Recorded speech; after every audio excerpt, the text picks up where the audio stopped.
చాలా కాలం తర్వాత full election commission రావడం దాని తాలూకు సీరియస్నెస్ తెలియజేస్తూ ఉంది. ముఖ్యంగా ఆంధ్రప్రదేశ్ ఎన్నికలు చాలా ప్రజాస్వామ్యబద్ధంగా జరగాలి అని కేంద్రం ఎన్నికల సంఘం మన నిర్ణయం తీసుకున్నందువల్లే ఈ రోజున ఫుల్ ఎలక్షన్ కమిషన్ ఆంధ్రప్రదేశ్ విజయవాడలో రావడం జరిగింది. చంద్రబాబు గారు తెలుగుదేశం పార్టీ నుంచి 3 సార్లు ముఖ్యమంత్రిగా పనిచేశారు, ప్రతిపక్ష నాయకులుగా ఉన్నారు. ఆయన సుదీర్ఘమైన అనుభవంలో కూడా నేను ఎన్నిసార్లు ముఖ్యమంత్రిగా ఉన్నప్పుడు కూడా ఎలా జరిగినాయని చాలా బాగా వివరించారు. ఎంత ఫెయిర్ ఎలక్షన్ జరగడానికి ఆయన సాయశక్తులు ఎలా కృషి చేశారో చెప్పారు.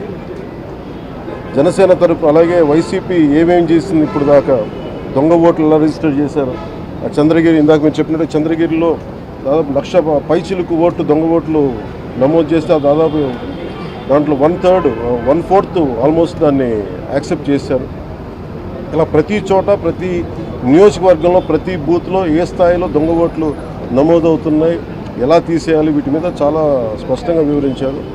జనసేన తరఫు నుంచి నేను ప్రత్యేకంగా వివరించింది ఎలక్షన్ కమిషన్కి, మా వైసీపీ ప్రభుత్వం వచ్చినప్పటి నుంచి లా అండ్ ఆర్డర్ కంప్లీట్గా దిగజారిపోయింది.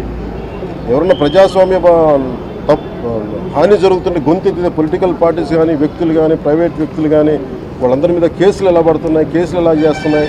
ముఖ్యంగా బైండ్ ఓవర్ కేసులు ప్రత్యేకించి పొలిటికల్ పార్టీ టీడీపీ వారి మీద కానీ జనసేన కార్యకర్తల మీద కానీ ఇవన్నీ చాలా క్లియర్గా తెలియజెప్పడం జరిగింది వారికి.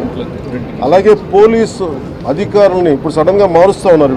లాస్ట్ 2 నెలలుగా మార్చేస్తూ ఉన్నారు. మళ్ళీ ఎన్నికలు సంఘం వచ్చేటప్పటికి మళ్ళీ వాళ్ళకి కావాల్సిన అధికారులను తిరిగి అక్కడ వేయించుకునేలాగా తీసుకొచ్చిన ప్రణాళికలు చేస్తాం, అది కూడా బలంగా తెలియజేస్తాం. అలాగే మహిళా కానిస్టేబుల్స్ ప్రత్యేకించి సంబంధం లేని చోట్ల వాళ్ళు దాదాపు 87 నియోజకవర్గాల్లో వాళ్ళు పెట్టారు. అది వాళ్ళు దూరం చేయమని ప్రత్యేకంగా ఆయన వివరించారు. నేను ఇంకోటి ప్రత్యేకించి నేను చెప్పింది ఏంటంటే వాలంటీర్స్ అనేది విలేజ్ సచివాలయం అనేది ప్రత్యేకించి అది యాంటీ కాన్స్టిట్యూషనల్ బాడీ. వాళ్ళని దయచేసి ఎన్నికల సమయంలో వాళ్ళని ఉపయోగించొద్దని చెప్పి ప్రత్యేకించి విన్నవించాం.